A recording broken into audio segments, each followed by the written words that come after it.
नमस्कार। Answer writing guidance programme में आपका स्वागत है।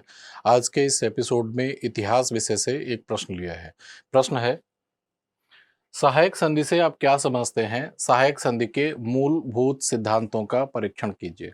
भारत में ब्रिटिश सत्ता की सर्वोच्चता को स्थापित करने में इसका क्या योगदान था? चर्चा कीजिए। इस प्रश्न को पढ़कर आप लोग समझ सकते हैं कि इस प्रश्न के पहले भाग में सहायक संधि और उसके प्रावधानों के बारे में लिखना है और इस प्रश्न के दूसरे भाग में ब्रिटिश सत्ता की सर्वोच्चता को स्थापित करने में सहायक संधि के बारे में लिखना है। अब समझ लेते हैं कि इस प्रश्न के कंटेंट में क्या होना चाहिए। प्रश्न है सहायक संधि के बारे में। तो सहायक संधि क्या था कि जब 1798 में लॉर्ड बेलेजली ने भारत के कई राज्यों के साथ सहायक संधि की। इस संधि का सबसे आधारभूत सिद्धांत ये था कि देशी राज्यों को आंतरिक और बाह्य आक्रमणों से सुरक्षा प्रदान करने के लिए उन राज्यों में ब्रिटिश सेना नियुक्त की जाएगी और उस सेना का खर्च उस संबंधित राज्य को ही उठाना पड़ेगा। ये थी सहायक संधि की मूलभूत बात। अन्य बातों के लिए मैंने एक इमेज ली है, उसमें कुछ बातें लिखी हुई हैं, उससे समझ लेते हैं। सहायक संधि की विशेषताएं। अन्य विशेषताएं क्या क्या थी? किसी अन्य यूरोपीय शक्ति को सेवा में ना रखना और राज्य की विदेश नीति कंपनी के अधीन हो जाती थी। राज्य में ब्रिटिश सेना की नियुक्ति, रियासत में ब्रिटिश रेजिडेंट की नियुक्ति। राज्य में या रियासत में एक ही बात है। आंतरिक एवं बाह्य आक्रमणों से सुरक्षा और रियासत के आंतरिक मामलों में हस्तक्षेप नहीं।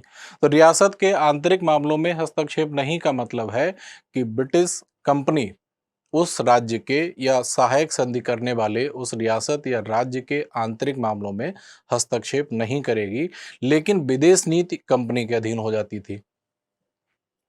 अब इस सहायक संधि से ब्रिटिश कंपनी को क्या क्या फायदे हुए? फ्रांसीसियों का प्रभाव पूर्णतः समाप्त हो गया। कंपनी के शत्रुओं और क्षेत्रीय शक्तियों को नष्ट करना, रियासतों के विवादों में कंपनी की मध्यस्थता, आंतरिक मामलों में हस्तक्षेप। हालांकि यह कहा गया था सहायक संधि के प्रावधानों में कि रियासत के आंतरिक मामलों में हस्तक्षेप नहीं होगा। सैद्धांतिक रूप से यह प्रावधान था, लेकिन व्यवहारिक रूप से इसका पालन नहीं किया गया और आंतरिक मामलों में हस्तक्षेप ब्रिटिश कंपनी का बना रहा।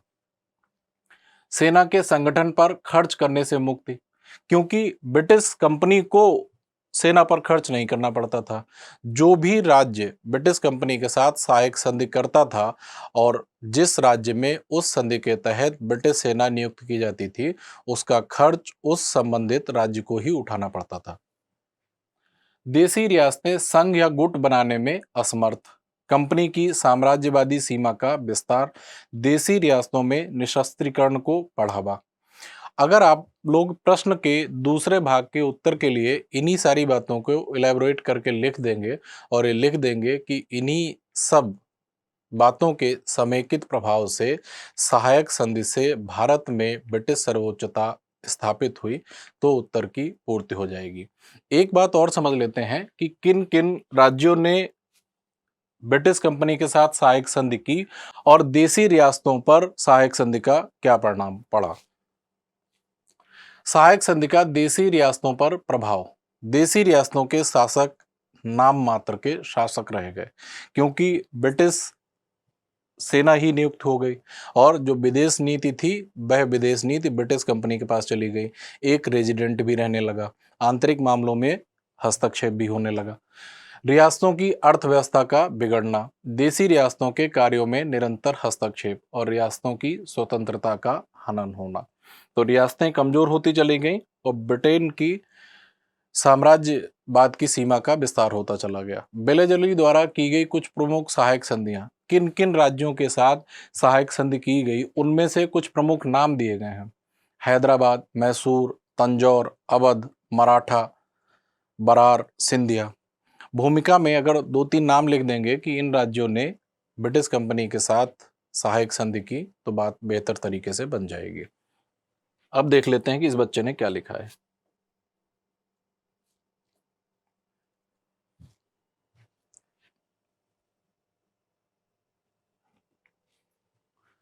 सहायक संधि से तात्पर्य है भारतीय राज्यों के मामलों में हस्तक्षेप कर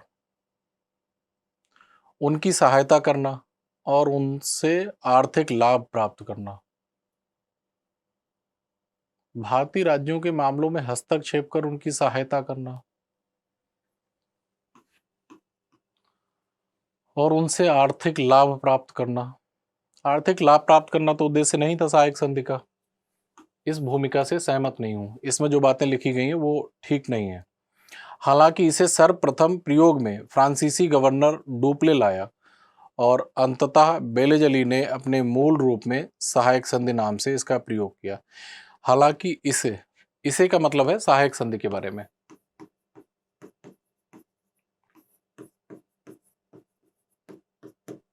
ये बात सही है कि सहायक संधि को सबसे पहले फ्रांसीसी गवर्नर डुप्ले ने ही विकसित और प्रयोग किया था और उसके बाद लॉर्ड वेलेजली ने सहायक संधि के नाम से इसे प्रयोग किया। तो ये बात जो लिखी है यहाँ पर ये बिल्कुल ठीक लिखी है। आगे देख लेते हैं क्या लिखा है।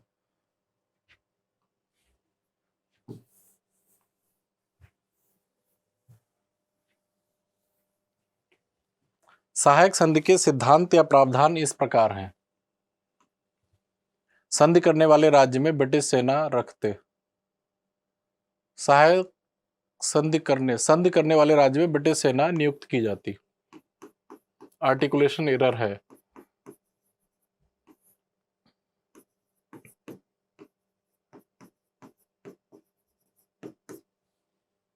उस राज्य की विदेश नीति कंपनी के अधीन हो जाती। ये बात सही है। उस राज्य की अन्य यूरोपीय को सेना सेवा में रखने का विवेकाधिकार नहीं, कंपनी की मर्जी से रखते। उस राज्य को अन्य यूरोपीय, पीय नहीं यूरोपीय बड़ी की मात्रा आएगी, उस राज्य को अन्य यूरोपीय को सेवा में रखने का विवेकाधिकार नहीं, कंपनी की मर्जी से रखते। हाँ ये बात भी ठीक है कि किसी अन्य यूरोपीय को ब्रिटिश कंपनी की अनुमति के बिना सेवा में नहीं रखा जा सकता। कंपनी का रेजिडेंट उस राज्य में रहेगा, ये बात भी ठीक है। कंपनी उस राज्य के आंतरिक मामले या आंतरिक मामलों में हस्तक्षेप नहीं करेगी। ठीक है, ये जो बातें लिखी गई हैं ये पूरी तरह से ठीक लिखी गई हैं। एक दो जगह स्पेलिंग की एरर है और एक जगह आर्टिकुलेशन की एरर है। आगे देखते हैं क्या लिखा है। सहायक संधि प्रणाली के एक तरफ जहां भारतीयों के लिए हानि रही वहीं ब्रिटिश के लिए लाभ रहा। सहायक संधि प्रणाली के एक तरफ, सहायक संधि प्रणाली से एक तरफ जहां भारतीयों के लिए हानि रही वहीं ब्रिटिश कंपनी के लिए लाभ रहा। जैसे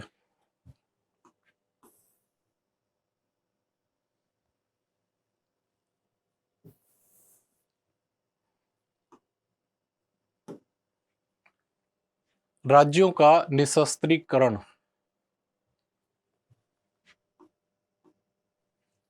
राज्यों का निशस्त्रीकरण कर उसे सैनिक रूप से कमजोर कर दिया गया। ये बात सही है। भारत के धन से ही अर्थात देसी राज्यों का धन, भारत के धन से ही, और उसके बाद लिखा है का इस्तेमाल कर। यहां पर आर्टिकुलेशन की एरर है, या तो ब्रैकेट ही यहां पे लगाता, अर्थात देसी राज्यों के धन का इस्तेमाल कर। भारत के धन से ही सेना को सशक्त किया जिसका उपयोग अंततः, जब ये बच्चा विसर्ग लगाता है तब दोनों को एक में जोड़ देता है जिससे ऐसा लगता है कि बड़े आ की मात्रा लगी हुई है, जिसका उपयोग अंततः उन्हीं राज्यों को जीतने में किया। ये बात भी सही है क्योंकि सेना का खर्च उस राज्य को ही उठाना होता था।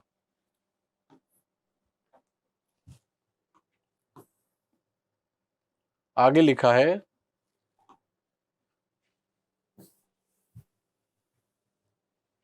कंपनी ने भारत को ब्रिटिश निर्मित माल के बिक्री हेतु एक बहुत बड़ा केंद्र बनाया। कंपनी ने भारत को ब्रिटिश निर्मित माल के बिक्री हेतु एक बहुत बड़ा केंद्र बनाया। तो इसका सहायक संधि से क्या लेना देना?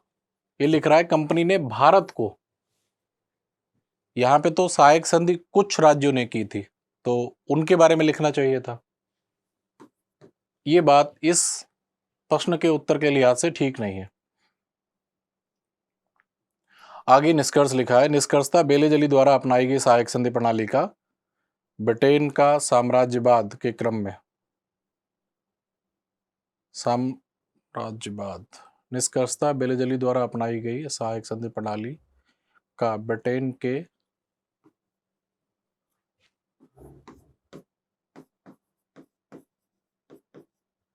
साम्राज्य विस्तार के क्रम में एक महत्वपूर्ण भूमिका रही, जिसकी कमी डलहौजी की नीतियों ने पूरी की। निष्कर्ष भी बहुत सामान्य सा लिखा है, कोई ऐसी खास बात नहीं लिखी है। और यहां पर देखना यह है, इस प्रश्न के दूसरे भाग में जहां पर लिखा था कि सहायक संधि भारत में ब्रिटिश सर्वोच्चता स्थापित करने में किस प्रकार से योगदान दिया था, सहायक संधि ने भारत में ब्रिटिश सर्वोच्चता को स्थापित करने में इसका क्या योगदान था, चर्चा कीजिए। वहां पर इस बच्चे ने केवल 2 बातें लिखी हैं, राज्यों का निशस्त्रीकरण हो गया और भारत के धन से ही भारत के राज्यों के विरुद्ध सेना का इस्तेमाल किया, ब्रिटिश कंपनी की सेना सशक्त होती गई। उसके अलावा कोई भी बात नहीं लिखी। और यहां पर ये जो बात लिखी हुई है ये अननेसेसरी है। ये उत्तर कंप्लीट नहीं है। इस उत्तर का जो दूसरा भाग है वह कंप्लीट नहीं है, क्योंकि इस बच्चे को ये बातें लिखनी चाहिए थी, सहायक संधि से ब्रिटिश कंपनी को जो लाभ हुए उनकी बात लिखनी चाहिए थी। और इन लाभों के परिणाम स्वरूप ही भारत में ब्रिटिश सर्वोच्चता स्थापित करने में सहायक संधि से लाभ मिला और यही योगदान हुआ भारत में ब्रिटिश सर्वोच्चता स्थापित करने में। ये भी लिख सकता था, देसी रियासतें सहायक संधि से कमजोर होती चली गई, अर्थव्यवस्था बिगड़ती चली गई, शासक नाम मात्र के शासक रह गए, स्वतंत्रता का भी हनन हुआ। और उसके बाद इसे निष्कर्ष में समराइज करना चाहिए था, लेकिन इस उत्तर का दूसरा भाग अधूरा है। मार्क्स की बात देख लेते हैं अब।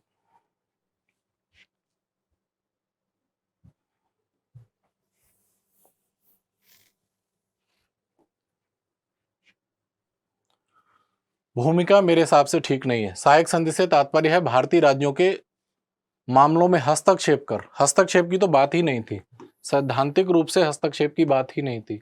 हस्तक्षेप कर उनकी सहायता करना भी बात नहीं थी, और उनमें आर्थिक लाभ प्राप्त करना उद्देश्य नहीं था।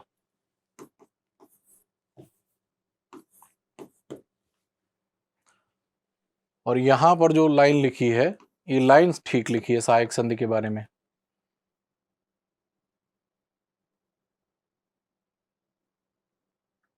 और मार्क्स देने से पहले मैं बता दूं कि ये प्रश्न 150 शब्दों में और 10 नंबर के लिए था, तो इस लाइन की वजह से आधा नंबर यहां पर दिया जा सकता है। आगे देख लेते हैं। सहायक संधि के जो प्रावधान इस बच्चे ने लिखे थे वो सारे सही थे, एक जगह केवल आर्टिकुलेशन की एरर थी। तो इस हिस्से के लिए मैं इस बच्चे को 2 नंबर दूंगा। यहां पर पहले ही बात हो चुकी थी